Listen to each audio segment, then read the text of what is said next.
O que é materialismo? E o ateísmo? E o que é neoateísmo? Quem são os expoentes, os principais pensadores, tanto do ateísmo como a visão mais contemporânea do neoateísmo? Quais são as principais teses que eles levantam? Quais são os argumentos que a igreja pode apresentar, que os crentes podem apresentar contra essas investidas? Bem, quais são as grandes questões que envolvem o problema do mal? Como argumentar contra isso? Quais são as literaturas de referência, tanto do neoateísmo, como também de combate ao neoateísmo? Bem, esses são alguns dos tópicos e que vamos abordar nesta aula. Olá, seja muito bem-vindo ao canal do Escola Biblicast. Quem vos fala é o professor Roberto Penha e hoje vamos falar sobre um tema muito delicado e importante, que é as sutilezas do materialismo e do ateísmo, que faz parte de um corpo muito maior de questões que vamos tratar nesse trimestre. Estamos já tratando sobre os ataques contra a Igreja de Cristo. O foco desta aula vai ser exatamente questões envolvendo o materialismo e o ateísmo. Portanto, eu convido você a participar desta aula de ponta a ponta. Informo que o slide que eu vou utilizar aqui, que tem diversos subsídios, ele está totalmente disponível no formato PDF PowerPoint e o link consta na descrição deste vídeo aqui no YouTube, tá certo? Se você estiver acompanhando via podcast, vai estar também no link do agregador de podcast em que você acompanha. Além disso, temos uma comunidade no Discord que vai ter mais materiais sendo postados, referente a essa lição, inclusive, e outros conteúdos. Então, convido você também para participar da nossa comunidade no Discord. Os links na descrição deste vídeo. Vamos aqui para a nossa aula. Bem, a lição de hoje, em que tratamos sobre as sutilezas do materialismo e do ateísmo, tem como, vamos dizer, pano de fundo diversas questões, e não vamos abordar todas elas em virtude, principalmente, do tempo que nós temos. Então, vou tentar ser direto ao ponto. Obviamente, em alguns momentos vou ser um pouco superficial, mas eu vou estar instigando você, professor, principalmente, e eventualmente alguns alunos, para que possa se aprofundar nesses conteúdos posteriormente. Bem, o primeiro item que vamos abordar aqui de uma série de 13 subsídios vai ser o que é o materialismo, bases do materialismo na ciência, Deus seria uma muleta? É uma questão que muitos colocam sobre os cristãos. Bem, quem são os 4 cavaleiros do ateísmo? E quem são os 4 cavaleiros do neoateísmo? O negócio evoluiu, né? Literatura do neoateísmo, ou seja, quem são as referências nesse ambiente? Quais são as diferenças entre o ateísmo e o neoateísmo? Qual é a religião dos ganhadores dos prêmios Nobel entre os anos 1901 e 2000? Pois é, foi feito um estudo científico e levantou isso. Será que os cientistas são cristãos? Ou a maioria são ateus? Bem, talvez valha lhe surpreender o que você vai descobrir hoje. Qual o problema do cientificismo?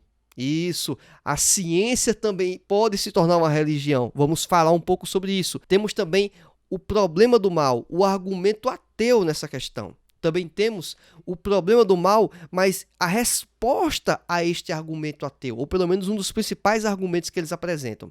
Também vamos apresentar 5 desafios para a igreja em relação ao ateísmo, que acho que devemos pensar e refletir para podermos tentar melhorar a nossa conduta como comunidade.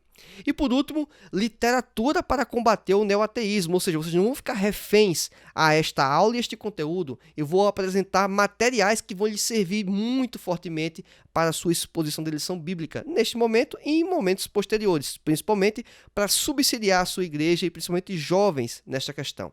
Então, vamos dando aqui acesso, digamos, entrar aqui no conteúdo de vez. O textuário diz o seguinte em Romanos capítulo 1, versículo 20: porque as suas coisas invisíveis, desde a criação do mundo, tanto o seu eterno poder como a sua divindade, se entendem e claramente se veem pelas coisas que estão criadas, para que eles fiquem inexcusáveis. Então a Bíblia apresenta a ideia que aquilo que está exposto, tanto visível como invisível, estas coisas apontam para Deus. A gente vai falar um pouquinho sobre isso ao longo da lição, certo? Verdade prática. Tanto o materialismo quanto o ateísmo são expressões máximas de um coração endurecido pelo pecado e de olhos cegados por Satanás. Então, o comentarista da nossa lição bíblica, ele coloca que não é apenas uma questão de racionalidade, mas também tem um elemento espiritual envolvido. Nessa lição bíblica, a gente vai tentar falar aqui um pouco fora da caixinha. O que seria isso? A gente vai tentar trazer mais materiais, subsídios, que não estão expostos de forma clara na lição bíblica. Lógico, né? Tem um escopo, um certo padrão de escrita e também de quantidade de informação. Nós vamos tentar aqui expandir e trazer elementos adicionais para que possa subsidiar a sua aula, principalmente no caráter mais racional, ou seja, a gente vai discutir um pouco esses argumentos dos ateus e apresentar um pouco das contra-respostas, contra-propostas a estas acusações, né, ou estas teses levantadas contra o cristianismo, contra as religiões. Não é importante falar que não é apenas só contra o cristianismo, é contra as religiões de maneira geral. Agora, uma ênfase existe sobre o cristianismo exatamente por ela ser a maior religião do mundo. E dentro da discussão que ocorre geralmente dentro do ambiente ocidental, a maior parte das comunidades, vamos dizer assim, cristãs, vamos dizer, religiosas, elas são cristãs. Então, portanto, faz muito sentido, né, esse embate muito mais no contexto protestante, católico, dentro do ambiente do cristianismo como um todo, tá certo? Bem, temos aqui uma série de leitura diária que eu recomendo fortemente que cada professor, aluno, faça o uso delas, certamente vai contribuir para a sua exposição bíblica. E também temos um texto base que se encontra em Romanos, capítulo 1, do versículo 18 ao 23. Também recomendo fortemente a leitura e o estudo do mesmo. Temos aqui como os objetivos da lição conceitual o materialismo e o ateísmo, rastrear as raízes do materialismo e do ateísmo, pontuar os pressupostos do materialismo e do ateísmo e afirmar o posicionamento da Igreja de Cristo. Bem, o tópico 1 de nossa lição bíblica, ele não vai ser apenas um conteúdo que sirva, é importante falar isso, para pessoas que estão assistindo essa escola dominical para esta semana em 2022. Não, o conteúdo que vai ser exposto aqui, ele vai transcender a este período temporal, esse lapso aqui de apenas uma semana, é um conteúdo que a gente prepara para essa lição bíblica. Vai ter material aqui, informações que vão servir para a sua vida inteira. Basicamente é isso. Então, recomendo que se você assistiu essa aula e revise essa aula, tente entender um pouco do racional, acompanhe as fontes, porque isso vai ser muito útil para você. Então, há uma aula aqui que eu acho uma das principais desse trimestre. Bem, o que seria o materialismo? Segundo a própria lição bíblica, diz o seguinte: o materialismo é a doutrina segundo a qual a matéria é a única realidade que existe. Ou seja, esse materialismo que se fala aqui não é o materialismo que alguns poderiam eventualmente pensar que seria em relação a finanças, a posses, a questões de prosperidade. Não, esse materialismo aqui está falando em relação à substância, a coisas visíveis que são possíveis de serem observadas, de serem pegas, de serem sentidas. Algumas nem sequer podem ser sentidas, mas podem ser observadas diante de diversos mecanismos, aparelhos que são comuns dentro do ambiente científico, tá certo? Nesse aspecto, ele nega, né, a realidade do mundo espiritual, uma vez que a vida espiritual está fora do mundo material conhecido, ou seja, não pode ser observado. Os materialistas entendem que, por não haver outra realidade além da material, isso aqui eu estou falando a visão dos materialistas, não estou dizendo que isso é a verdade. A religião se torna desnecessária. Isso porque, segundo eles, a religião existe em função de uma verdade revelada que se encontra fora do domínio da matéria. Logo, né, a consequência lógica, se eu sou adepto da visão materialista e tudo que existe é o que eu observo, o que eu consigo sentir, o que eu consigo pegar, logo, qualquer coisa que esteja fora desse arcabouço, deste ambiente, eu simplesmente ignoro. Por quê? Porque na minha concepção de mundo não existiria. Então, basicamente, é isso que acontece. Dessa forma, o materialismo diz que os milagres se tornam não apenas desnecessários, mas impossíveis de existirem. Assim, a revelação divina, conforme exposta na Bíblia, conforme Hebreus capítulo 1, versículo 11, é rejeitada como mera superstição e produto da imaginação humana. Então temos essa vertente aí muito clara dentro das Escrituras. A palavra de Deus, ela é uma revelação divina, ou seja, é um ambiente metafísico, vai além da matéria. Portanto, ela não pode ser abraçada pelo que se entende como materialismo. Isso é uma coisa óbvia. A questão é que as pessoas que são adeptas dessa visão materialista, uma grande parte delas, que são, digamos, mais ferrenhas, elas desconsideram qualquer ambiente que seja fora disso. Então, Isso se torna um problema, porque deixa de considerar elementos espirituais e, a partir disso, consequentemente, a própria existência de um Deus. Então, se refere a tudo: anjos, demônios, qualquer outra questão que você possa pensar, inclusive de qualquer religião. Não é apenas contra o cristianismo, é contra qualquer religião. Bem, então, o que seria o materialismo, aí, digamos, pegando uma fonte externa, um livro de filosofia, né, que o William Lane Craig participa, um dos filósofos mais, talvez, relevantes do nosso tempo, ainda vivo, ele tem um conteúdo muito interessante sobre isso.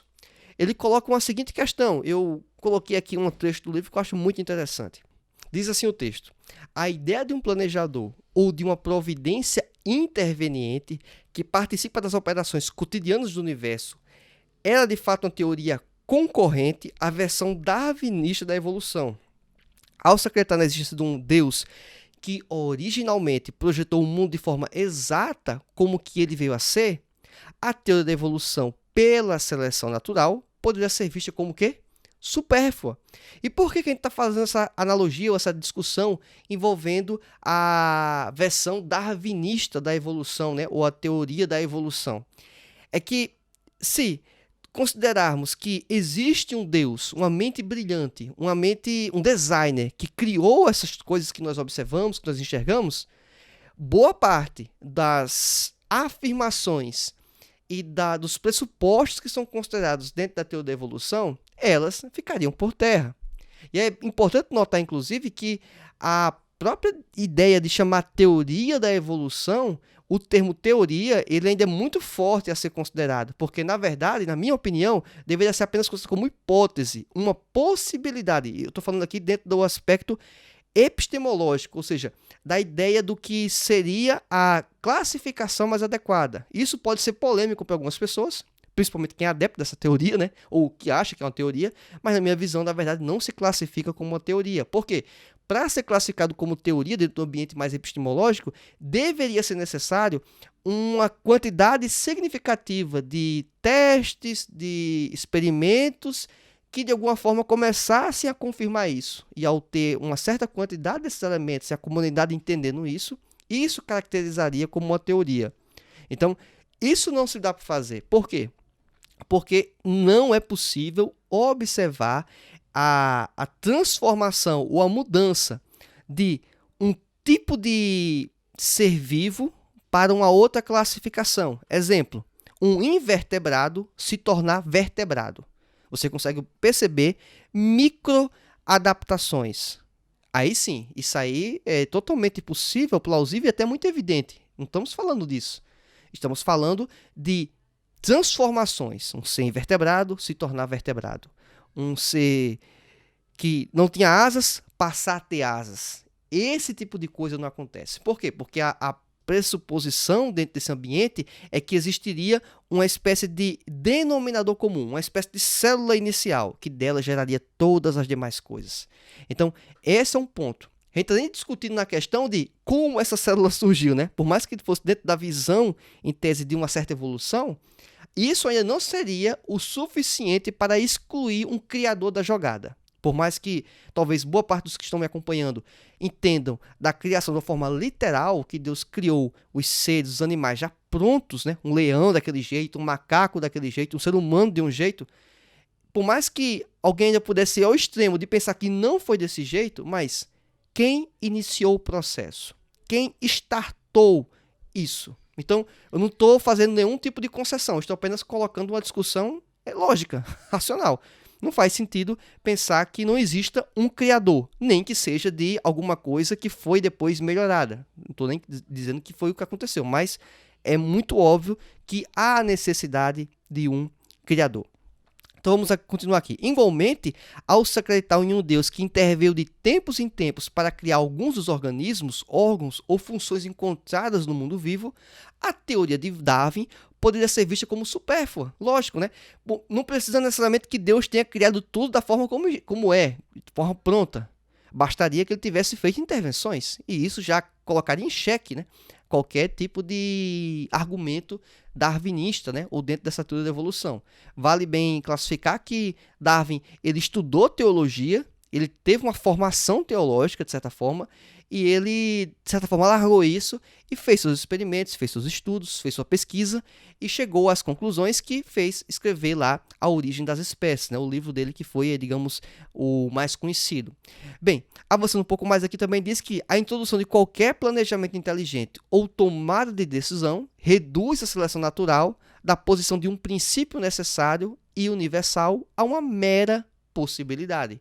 E aí é exatamente isso que acontece. Por isso que para poder se entender como materialista, a pessoa tem que assumir, inclusive, né, alguns pressupostos. Um dos fundamentais e o principal é tirar Deus da jogada. Tem que excluir Deus, porque se Deus estiver no meio, fica impossível entender e classificar que tudo que há é a matéria, é a energia, e fica tudo restrito a isso. Não.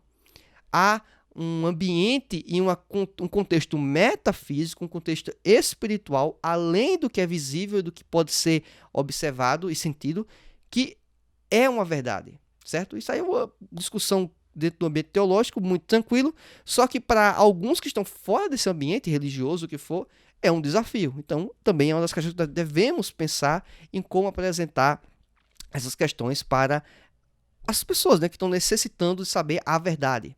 Bem, também o que seria, né, o materialismo aí, e o Freud, ele tem uma visão de mundo que, de alguma forma, o McGrath, né, o Alistair McGrath, ele fala um pouco que eu acho muito interessante, que o Freud colocava a fé religiosa como algo ilusório, né, e para C.S. Lewis, né, o materialismo ateu de Freud refutava a si mesmo. Por que disso? Afinal de contas, o argumento sobre projeção ou invenção é uma faca de dois gumes. Freud diz que Deus é a satisfação do desejo que um Pai Celestial cuide de todas as nossas necessidades. E aí um ambiente interessante, por mais que eu não seja especialista da área de psicanálise, psicologia, por aí vai, mas Freud ele falava que muitas das questões que nós materializávamos, espelhávamos em Deus, na verdade era aquilo que nós nos frustramos ao não receber dos nossos pais, ou seja, homem, né, pai ou a mãe, a gente não receber isso, então espelhava isso em Deus e criava esse Deus imaginário que é a quem, digamos, esperávamos que tivéssemos esse retorno, esse feedback, né, esses anseios. Então, é basicamente um pouco desse ambiente em que ele fala dessa construção, né, que as pessoas fazem de Deus. Aí aqui continuando um pouco mais, contudo pode ser argumentado de forma lógica e com base em evidências que Freud e outros ateus negam a existência de Deus por causa da necessidade de escapar de uma figura paterna de que não gostam. E uma outra coisa muito interessante é que boa parte desses ateus, não vou dizer que são todos, lógico, mas boa parte desses conhecidos, eles tinham problemas com seus pais biológicos. E isso é muito interessante porque isso pode explicar ou justificar um pouco dessa repulsa de Deus, porque o Deus que é apresentado na Bíblia, o Deus cristão, é um Deus Pai, é um Deus amoroso, é um Deus cuidadoso, é um Deus que zela pelos seus filhos. E chamar esse Deus de Pai, para alguns, pode não fazer muito sentido, porque a figura do pai biológico, a figura do pai que criou de certa forma, não é essa pessoa amorosa, cuidadosa, que faria o esforço para cuidar do seu filho, para poder indicar o melhor caminho, para às vezes suportar as aflições, sofrer no lugar do filho. E isso eles não enxergavam nos seus pais biológicos, nos seus pais de criação. Então eles espelham em Deus, provavelmente, o quê? Alguém que não é legal. E talvez uma das escapatórias, vamos dizer assim, mentais, é exatamente dizer que ele não existe. É fingir, né? Fazer de conta que ele não existe. Então, seria um escape, na verdade, de uma situação, de um problema, eventualmente psicológico, tá certo? A gente não vai dizer que são todos, mas alguns estudos mostram exatamente essa relação. Bem, não é difícil argumentar que a fé na não existência de Deus provém desse desejo profundo de que não haja a figura paterna. Ou que tal figura existe, mas talvez ela possa ser o quê? Aniquilada, desconsiderada, né? Então, basicamente, é isso que ocorre. E aí eu vou falar um pouco do ponto de vista da minha formação, né, acadêmica, profissional, e por também ensinar disciplinas envolvendo metodologia científica, que dentro do ambiente científico, né, temos bases para o materialismo. Como assim? É porque dentro do ambiente da ciência, a gente busca e tem um certo nível de ceticismo. Ou seja, a gente tem que ser cético, duvidoso das coisas. E por que que isso é importante dentro do ambiente científico? Para eu não poder abraçar ou acreditar em qualquer tipo de situação, né, de causa e efeito, eventualmente aparente, né? Por que eu digo eventualmente aparente? Porque pode não ter correlação nenhuma. Na verdade, eficácia nenhuma. A gente passou por um momento recente, né, de doença, pandemia, e várias pessoas que começaram a tomar medicamentos que supostamente resolveriam a situação. Mas, estatisticamente, a maior parte das pessoas que pegavam a doença não morriam. Elas ficavam boas. A maior parte das pessoas ficavam boas. Então, eu poderia dizer que, ao ter tal doença, e por eu ter apenas lido conteúdo sobre materialismo e ateísmo, eu fiquei curado. E aí, portanto, então, qualquer pessoa que lê sobre materialismo e ateísmo enquanto estivesse doente, poderia ficar curada. Mas não. Boa parte das pessoas ficaram curadas porque a doença não matava a maior parte das pessoas, tá certo? Então, isso pode causar para alguns um estranhamento, porque ele entende que alguns elementos apresentam essa causalidade, e seria uma evidência, o que na verdade não é. Então, quero deixar isso bem claro para vocês. Bem, e o que o John Lennox, um professor de matemática, né, muito conhecido, ele discute e apresenta é que existe, de certa forma, uma predisposição de nós acreditarmos em tudo aquilo que, digamos, provém da ciência, que teve um estudo e por aí vai. Essa inclinação parece ser, e eu vejo também muito positiva, só que aquelas pessoas que se apropriam dessa mensagem ou que se apropriam do que seriam essas verdades científicas, elas podem utilizar isso e distorcer a verdade. Que absurdo, né? Então, esse é um dos problemas que ocorrem dentro do ambiente científico. Por que eu falo científico? Porque essas pessoas que apresentam essas questões envolvendo materialismo e ateísmo, a maior parte delas, os pensadores, eles vêm de um ambiente mais acadêmico. Ou seja, não é uma pessoa do povão, vamos dizer assim, que está falando isso, não. É pessoas que são formadores de opinião, geralmente dentro do ambiente acadêmico.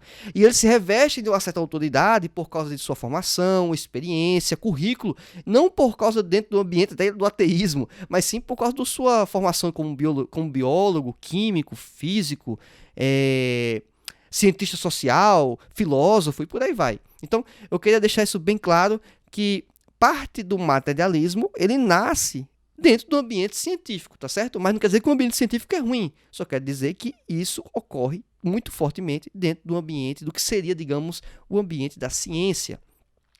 E aí, dentro dessa questão, alguns podem levantar a seguinte problemática. Deus seria uma muleta? Muitos colocam isso. Já que, se Deus ele não existe, mas por que as pessoas creem em Deus? Por que as pessoas dizem que buscam a Deus? Por que as pessoas se preocupam com Deus? Seria Deus um escape para a situação deplorável das pessoas, para aqueles pobres oprimidos, aquelas pessoas que estão à margem da sociedade, seja do ambiente profissional, de certa forma sentimental e por aí vai? Então ela busca espelhar em alguém que poderia ser essa pessoa que vai ter um retorno positivo no futuro, ou seja, eu deixo de viver meu presente e estaria olhando para o meu amanhã. Então, meu presente é ruim, mas o meu amanhã vai ser muito bom. Então, Deus seria essa muleta? Muitos colocam isso como uma criação do homem, né? A minha mente cria isso, projeta isso. Só que, se formos observar dentro do ambiente retórico, né, ou discutir isso, poderíamos colocar pelo menos algumas questões. É que a gente não busca ou não cria, né, digamos, ou projeta Deus por causa da nossa necessidade. Não. Deus existe porque ele é uma verdade. O McGrath ele fala isso em seu livro que trata sobre apologética pura e simples. Uma outra questão que ele também coloca é que quem quebrou a perna vai precisar de muleta. Ou seja, ele não está querendo dizer que as pessoas apenas procuram a Deus não porque ele é apenas a verdade, mas ele também entende que existe a questão da necessidade de Deus. E como ele expõe isso? É que A pessoa que está doente, ela precisa de um remédio. E a pessoa que está passando por dificuldades, ela quer uma solução. E não é porque Deus ele possa suprir as nossas necessidades, ele pode nos ajudar efetivamente, inclusive, que por causa disso, esse Deus a quem alguns estariam servindo, em tese, seria uma criação humana. Não, muito pelo contrário. Exatamente por esse Deus ser a verdade, e exatamente por ele ser um Deus que, de fato, contribui e ajuda as pessoas querem essa muleta. Então, isso não é um problema, isso é um benefício. É exatamente a pessoa identificar que está com problema, que está com dificuldade, que precisa de Deus e Deus está disponível. Então, que maravilha! É isso que a pessoa precisa, é isso que a pessoa quer, tá certo? Então, vamos avançando um pouco mais. Dentro do tópico 1 da nossa lição bíblica, tem falando aqui um pouco sobre o ateísmo. E aqui a gente vai, logo depois desses corpos aqui, a gente vai trazer uma série de suplementos, subsídios aqui que vão ser muito bons. Então, acompanha aqui de ponta a ponta a aula, lembrando que os slides estão disponíveis no link na descrição deste vídeo e também do podcast que você estiver ouvindo, tá certo? Bem, o ateísmo é a doutrina que nega a existência de Deus. Basicamente é isso. Ateu é a pessoa que nega a Deus. Sobretudo a de um Deus pessoal, conforme revelado na Bíblia. Exatamente, eles ainda têm essa questão de uma implicância, vamos dizer, maior, adicional, sobre o cristianismo. Não só porque é a primeira religião, a maior do mundo, bem como também essa caracterização de um Deus que é um Deus pessoal, que se relaciona com as pessoas. É de difícil constatação que o ateísmo anda de mãos dadas com o materialismo. Ambos negam a realidade espiritual e afirmam a matéria como a única existente e possível. Convém dizer que o ateísmo é tão antigo quanto o diabo, de forma que se torna ineficaz a tentativa de antropólogos e sociólogos mapearem a sua origem a partir dos homens das cavernas. Outras causas, e não as de natureza meramente material, tornam-se necessárias para explicar o materialismo e o ateísmo. É interessante notar que nem todo mundo que é materialista, ele é ateísta. Mas todo ateísta, necessariamente, ele é um materialista. Então, se você identifica alguém que é materialista, não quer dizer que essa pessoa é necessariamente ateu. Por quê? Alguns, eles ainda têm, vamos dizer assim, um pouco mais de honestidade intelectual e eles se consideram como agnósticos. Ou seja, ele entende o seguinte: eu não sei se Deus existe. E assim, eu não vou afirmar que ele não existe, já que eu não posso provar que ele não existe. Mas também não vou dizer que ele existe e seguir ele, já que eu não tenho provas que ele existe. Então, eu não consigo provar a não existência e nem consigo provar a existência. Então, eu fico no meio do caminho, o meu termo. Estou falando do ponto de vista de concepção científico e tal. É lógico que a pessoa do campo de vista espiritual, isso vai ter uma implicação muito importante, porque para Deus, ou está com ele ou não está com ele. Então, não existe o cima do muro. Em cima do muro é mesmo que não está com Deus. Então, mas dentro do ponto de vista de intelectual, de racionalidade, essa posição é minimamente aceitável, tá certo? É aquela pessoa que não recusa, também não aceita. Mas a pessoa que parte para a não crença, na verdade, é exatamente uma questão de crença. É uma escolha a não crença em Deus. É uma questão de fé. A gente vai discutir um pouco sobre isso ainda nesta aula. E aqui a gente vai falar um pouquinho sobre pessoas que contribuíram para esse pensamento ateísta, que são os 4 cavaleiros do ateísmo. Quem são esses camaradas? Quem foram essas pessoas que, de alguma forma, contribuíram para uma discussão mais aprofundada e suscitou mais seguidores do ateísmo? De forma muito proposital, em outros momentos de uma forma um pouco mais involuntária, mas esses homens, eles contribuíram.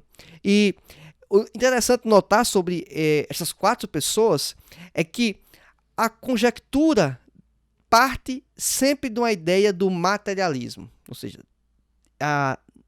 o metafísico, né? Aquilo que é subjetivo, aquilo que está fora do ambiente da ciência, eu tenho que desconsiderar.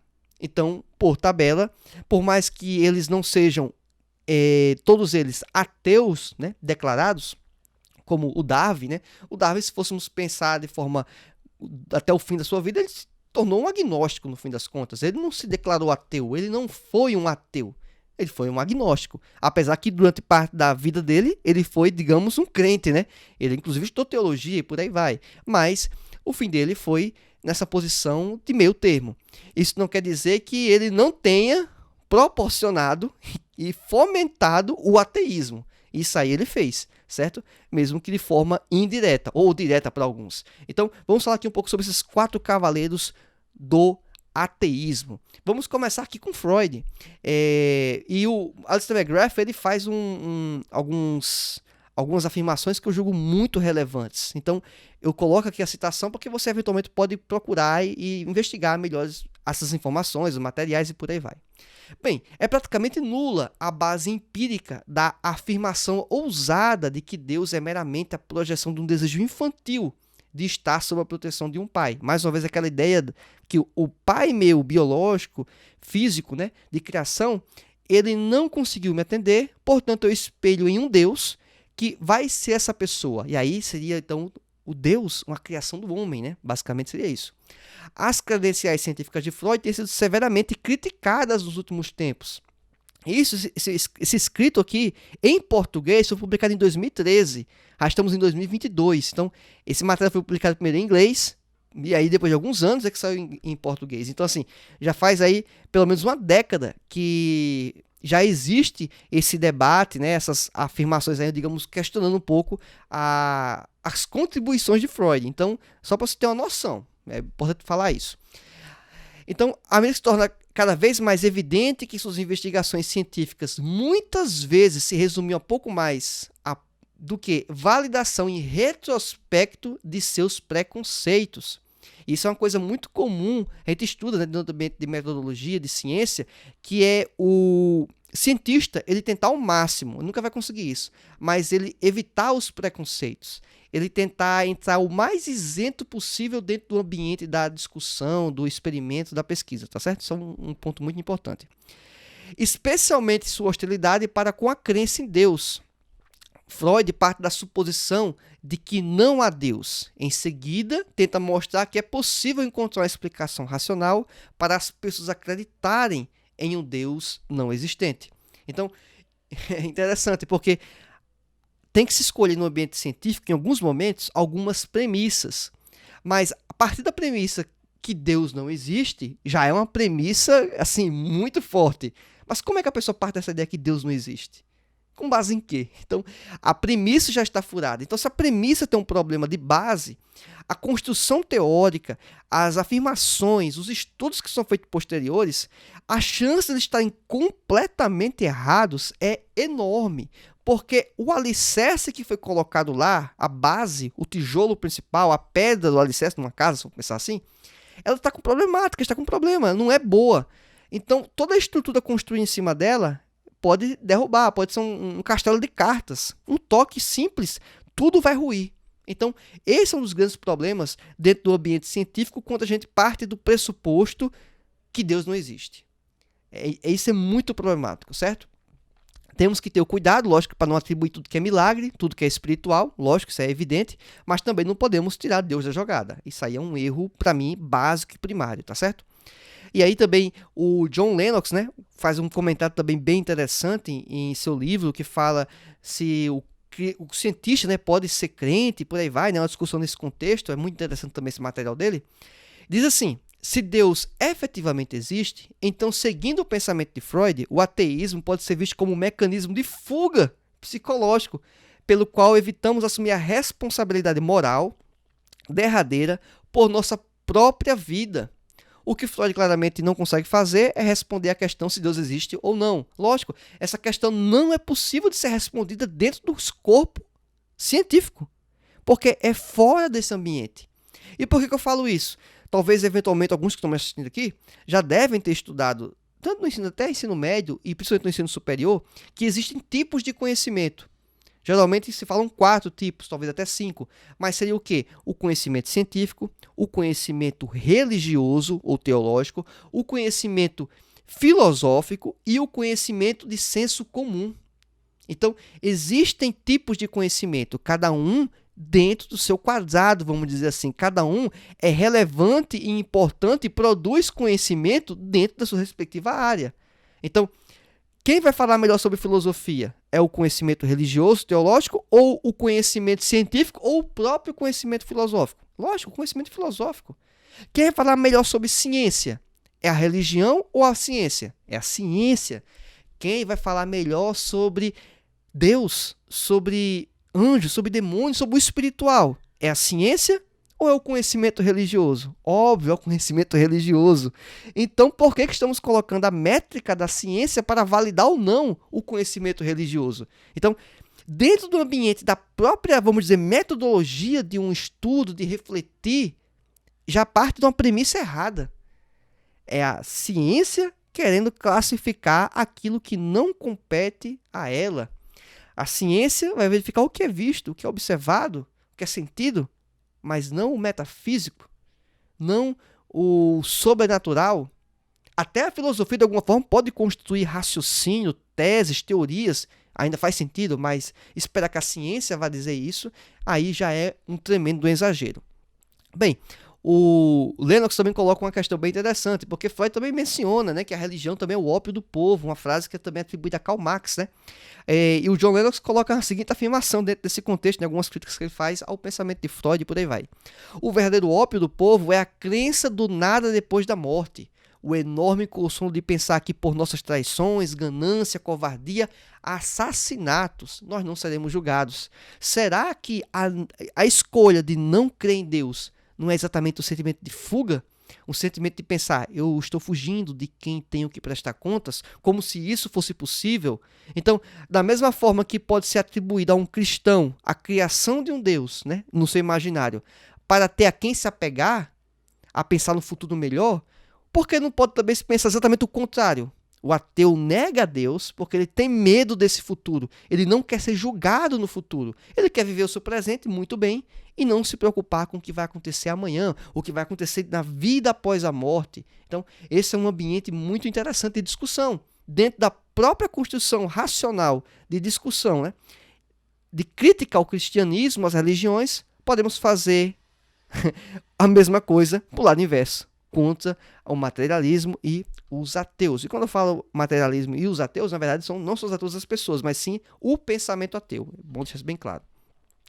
Bem, o próximo cavaleiro aqui do ateísmo que quero mencionar é o Karl Marx.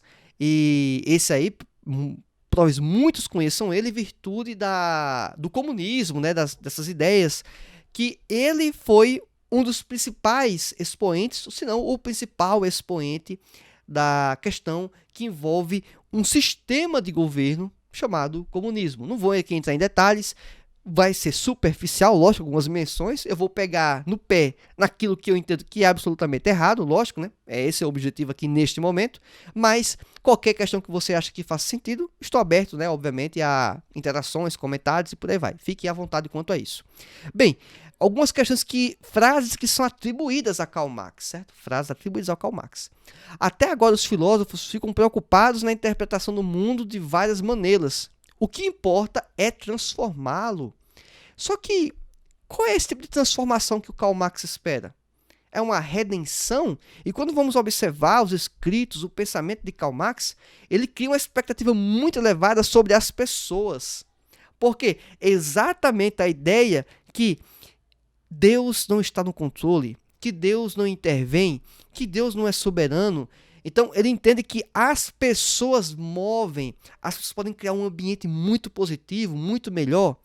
Ele também fala que a religião é o ópio do povo, né? Que a religião, de certa forma, aprisiona as pessoas, prejudica elas. Então, essa também é uma outra crítica que ele faz às religiões. Mas será que não seria exatamente o inverso? A religião faz com que as pessoas tenham um sentimento e uma ideia de um ideal maior.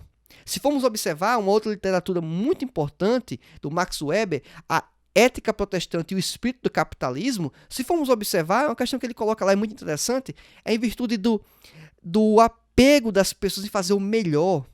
E não apenas porque vai servir outra pessoa, que é algo muito positivo, que vai ganhar dinheiro com isso, que é algo muito positivo, mas porque também está glorificando a Deus com aquela conduta. Então, a religião, de alguma forma, permite e avança na produtividade das pessoas.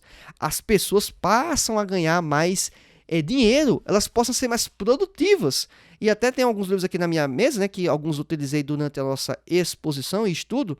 Esse aqui é um deles. A desgraça do... Opa, deixa eu mostrar aqui, cadê? A desgraça do ateísmo na economia. E é um livro muito interessante. Vai falar do quê? Do comunismo, lógico, né? Não quer dizer que o capitalismo seja mil maravilhas, né? Alguém vai dizer, então o capitalismo é muito bom. Não, não quer dizer que o capitalismo é muito bom. Só quer dizer que o comunismo é muito ruim. Isso eu quero deixar claro, certo? A história de todas as sociedades